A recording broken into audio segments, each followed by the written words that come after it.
Após uma longa espera, o capítulo 1136 de One Piece finalmente chegou, e com ele uma revelação surpreendente. O mundo já foi destruído não uma, mas duas vezes no passado. E o mais intrigante, em ambas as ocasiões, a figura lendária conhecida como o Deus do Sol Nika esteve envolvida. Mas as surpresas não param por aí. Estamos cada vez mais próximos de presenciar o momento que Loki, o príncipe amaldiçoado de Elbaf, será libertado. Possivelmente pelo próprio bando do Chapéu de Palha. No entanto, antes disso, um confronto inesperado promete esquentar as coisas. Cavaleiros Sagrados, incluindo o suposto irmão gêmeo do Shanks e sua misteriosa companheira, surgem com uma proposta tentadora que pode mudar tudo. Todos os detalhes dessa trama que está cada vez mais explosiva, então já clica no botão de like e no botão de se inscrever para não perder os próximos vídeos sobre o universo de One Piece e diversos outros animes. O capítulo começa com o bando do Chapéu de Palha sendo recebido pelos gigantes de Elbaf em uma grande festa. A diversidade do bando desperta a curiosidade dos gigantes, que ficam intrigados com as características únicas de Jinbei e Brook,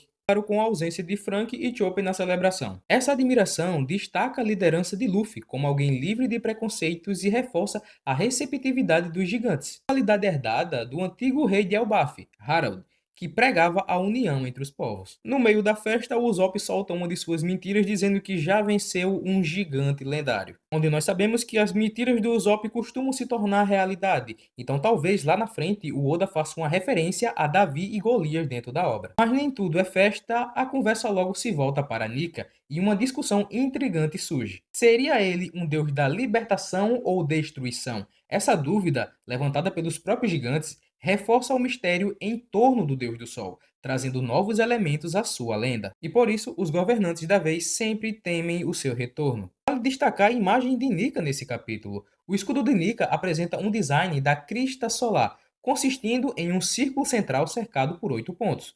Este símbolo apareceu em várias instâncias ao longo da série. Nika carrega uma espada que ele pode ter usado para lutar contra a Grande Serpente, levando à formação da Headline. Isso pode ser inspirado em Jormungand, da mitologia nórdica, também conhecida como Serpente de Midgard, ou Serpente do Mundo. Nika pode ter lutado contra a Grande Serpente, que no caso é a Headline, e a perfurado, e o que pode explicar o motivo encontrado na Headline. A espada gigante de Elbaf poderia ter sido a arma que Nika usou para esse ato monumental. Nika poderia ter sido um bravo guerreiro de Shandora, que lutou e libertou nações. Como consequência, ele pode ter sido chamado de Deus, ou o Deus do Sol. As ruínas podem tê-lo retratado lutando contra a Grande Serpente. Foi derrotado pela Grande Serpente. Joy Boy foi derrotado por Imo. Luffy derrotado por Imo, e destruirá a Headline. O mundo já foi destruído duas vezes, com o nome do Deus do Sol Nika, sendo invocado após cada evento. Nika é usado para descrever um sorriso que transmite presunção, satisfação ou diversão. Uma pitada de travessura ou astúcia. Não é um sorriso genuíno, mas uma expressão sutil de autossatisfação ou diversão às custas de outra pessoa.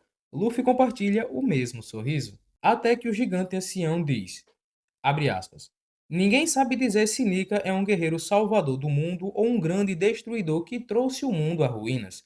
Tudo o que sabemos ao certo é que ele carrega grandes mudanças. Chega a entender por que ele está associado a Nika, mas ele afirma firmemente que o Deus do Sol Nika não tem nada a ver com ele. No final, Luffy é simplesmente Luffy. Verá simplesmente como Luffy, independente do que os outros o chamem. Mesmo que se refiram a ele como um Deus do Sol ou Joy Boy, Luffy continua focado em perseguir o seu próprio sonho e o seu caminho e guiado por seu sonho ou destino. Voltando para a discussão entre os gigantes, eles se perguntam se Nika é um deus da destruição ou um deus da libertação, ou o deus que ri. Nika incorpora os três, libertação pela destruição enquanto ri. Luffy destruirá o mundo atual para libertá-lo, e tudo rindo. O Luffy fará isso pelo seu próprio sonho. Zoro, curioso sobre a força do Loki, insiste em acompanhar o Luffy para garantir que o Luffy não seja enganado por Loki. Zoro age como um escudo do Deus do Sol e está determinado a proteger o Luffy.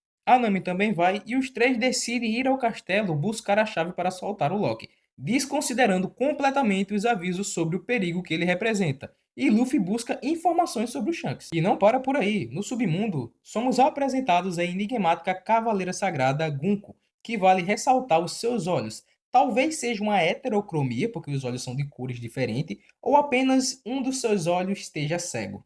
Ela utiliza faixas em combate que lembra muito a habilidade de Imo-sama, ao suposto irmão gêmeo do Shanks, que parece ter seus próprios planos envolvendo Loki. Será que Loki aceitará a proposta deles? Cavaleiros Sagrados foram até o Baf para recrutar Loki, Isso espelha ainda mais Shanks e seu irmão gêmeo como Skull e Hatch. Aqui nós podemos fazer um paralelo entre os dois lados da moeda. De um lado a gente tem o Shanks atrás do Deus Sol Libertador e o seu gêmeo indo atrás do Deus Sol Destruidor. Loki tem a hora mais avassaladora que já vimos. Ele comeu uma lendária Akuma no Mi. E ele fez do cara que o derrotou Imperador, no caso se refiro ao Shanks. No capítulo nós vemos que Loki não aceitou o pedido dos cavaleiros.